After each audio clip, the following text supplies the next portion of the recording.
And now we're joined by Rob Fisher, the Central head coach. And well, thanks for hacking all the way up here, up the ladder. Not a problem. Congratulations on a fine victory today. Thank you. Tell us a little bit about, let's pull that mic a little closer to you, and tell us a little bit about a dominant performance today. You guys played well defensively. You hit, and man, did you pitch. Well, that's going to start it for us as the pitching.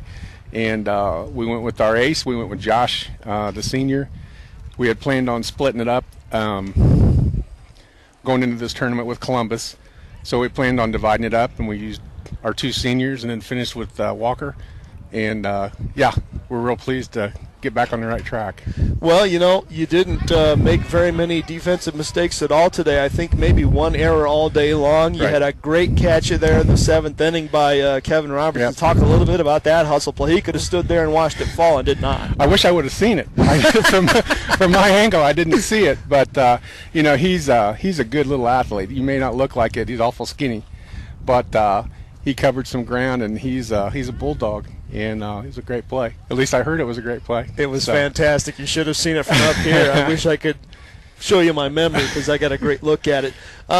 You got 3 pitchers on the mound today. You got May, War, Harold, and Billy closed it out for you. Right. And you walked up there and struck out 14 hitters today. And, right. You guys are averaging almost 10 strikeouts a game with your pitchers, and it's been one of your strong suits. So what is it about your guys, especially the 2 seniors, who just go out there and say, hit it if you can? Well, it's all about getting ahead. You got to get ahead of hitters, and we've done a really good job of that. Coach Gard, our pitching coach, told me before tonight's game we were almost at 70% first pitch strikes, and that's huge. Once you get ahead, and then you can do pretty much what you want to do. And like I said, you go with Josh and Michael. They've both been starters for 4 years, and they've been around the block, and they know what it's all about. And when we get in a pinch, that's who we go to. So.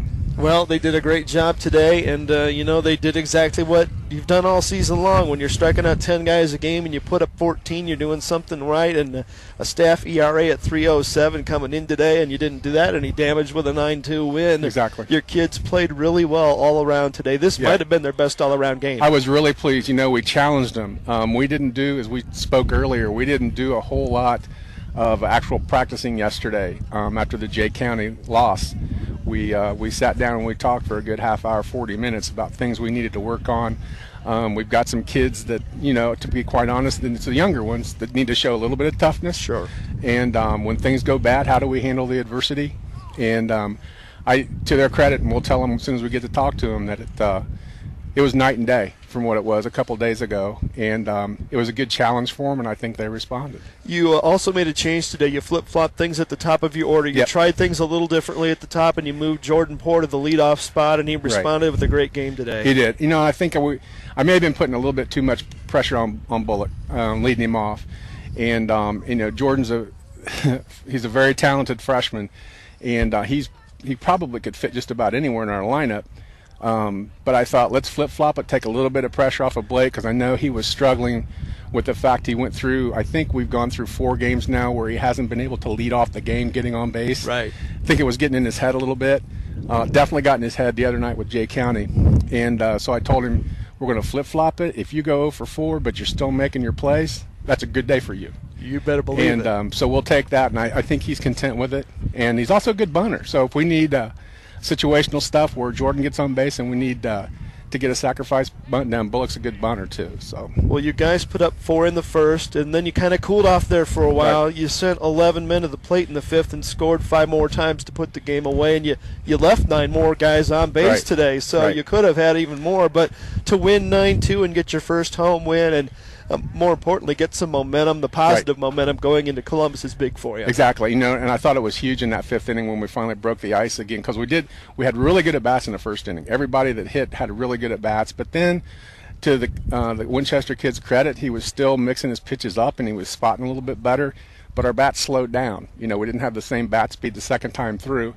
The good thing was in that 5th inning, our 2 seniors started it off. Mayhor gets on base, and then Mike hits one off the yellow at the top of the fence there to get things going, and we were able to tack on a few more. So you look ahead. You've got Columbus East in terms of the Invitational, and I think you're playing East Central to open that. Right. And who knows whether you get Columbus East or Greenwood in the finale. But You got a win going in. You're 3-4 now. You may have played the best all-around game of your season today, and you certainly had dominant pitching today.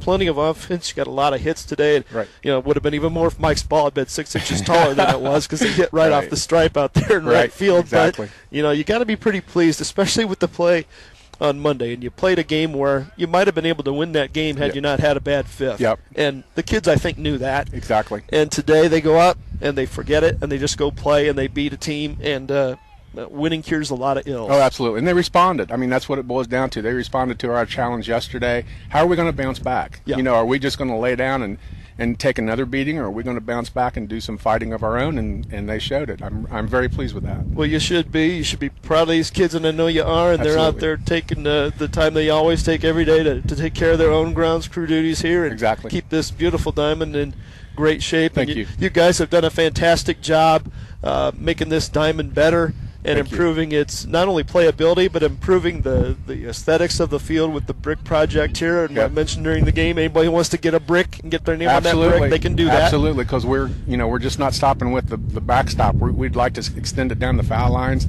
I would love to put a brick archway at our main entrance. That would be cool. But I'm just a firm believer in the if you build it, they will come. Yep. And I want to have a facility where kids want to be and where kids want to play.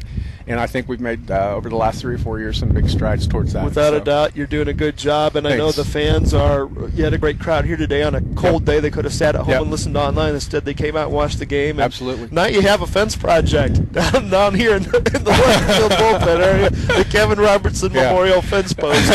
Because I'm telling you what, the kid made a great play. He ran 100 feet for that ball and hit it headlong, and I was just glad he didn't get hurt. Yeah, well, it just so happens he's also a very good diver, and I think you know that. So that probably came into play a little bit too. Yep. I didn't know if anybody actually rated it, but well, I'll tell you what, he's going to get a 7-0 from this judge. The degree of difficulty was tough because I worried that fence post is about 6 feet off the ground, and you could get hurt real easy running into that at full speed, and he went right through it. Absolutely. It's an ESPN moment if anybody got it on their cell phone, but all kidding aside, I'm glad he's okay. He's one of your 4 seniors. Absolutely. And, he's got a lot more baseball left in him. And, he sure does. Your kids now are headed in the right direction. Hopefully you can go down to Columbus and at least split, if not win 2 in a row, and come home next week on the right side of 500. And you got a tough Yorktown team on a Tuesday after that. Right around the corner. Wow. Yeah, and usually we've gone to this tournament for several years now. And you usually go through your whole pitching staff in those 2 games trying to win that tournament, and then we got to turn right around and play Yorktown on Tuesday. So it'll be a challenge, but I think the kids will be up for it.